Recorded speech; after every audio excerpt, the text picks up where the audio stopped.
Talk about Prince Harry from Edge of the Sun today. He's confirmed in official documents at Company's House that his home is now in the US, which we kind of already knew, but he's backdated it to when they were basically evicted from Frogmore Cottage. Again, not really a cottage.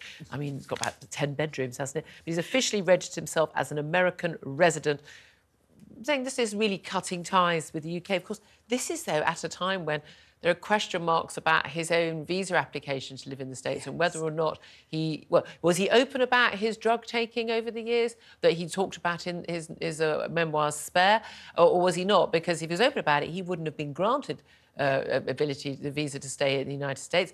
And if he didn't mention it, then he would have lied on that visa, in which case, in the normal course of things, you would be deported. And Donald Trump has said if he becomes president, he has been very clear that, appropriate action. If he lied, they'll have to take appropriate action. Yeah, and it would be the same for anybody else. If you or I went over there and we had put misinformation down on a visa form, then quite rightly we'd be removed from the country.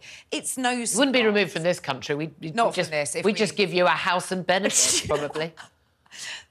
Word to the wise. But I think with Prince Harry, is it any surprise? He's been there since 2020. Yeah. He's stated that that's where his family is. He wants to be private and live his good, quiet life, which he seems to have not done for the past 4 years. No, exactly. He's private on life. the front page How's all the time. Are you eager, by the way, to have some of Meghan's new strawberry jam? I think not. I'd rather have yours. Hartley's jam, which I'm also releasing as part of my...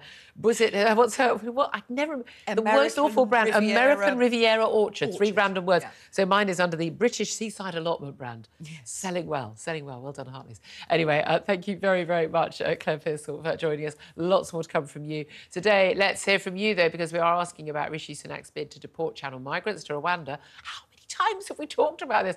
It's going to be delayed by another week, at least, after the Lords last night defied elected MPs yet again.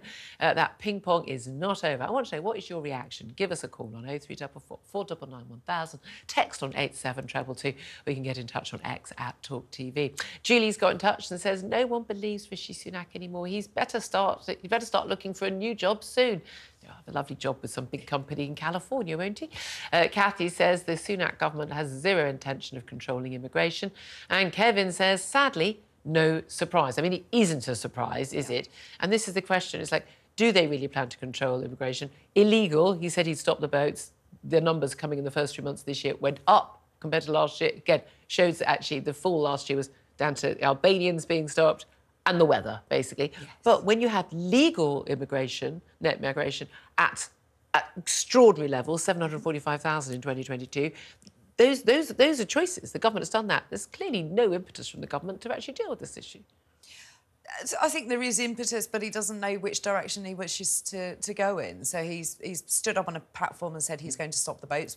Clearly wasn't going to happen, but has no plans as to how he would fill the gaps in the workforce. Yep. Should you stop everybody coming legally? Indeed. Well, I'd love to hear from you as well. Do please get in touch on the phones. 0344 499 1000 is the number to call about it. Unelected, unaccountable peers thwarting the will of the elected House of Commons. We may not have much truck with those MPs, but at least we can get rid of them if and when we choose.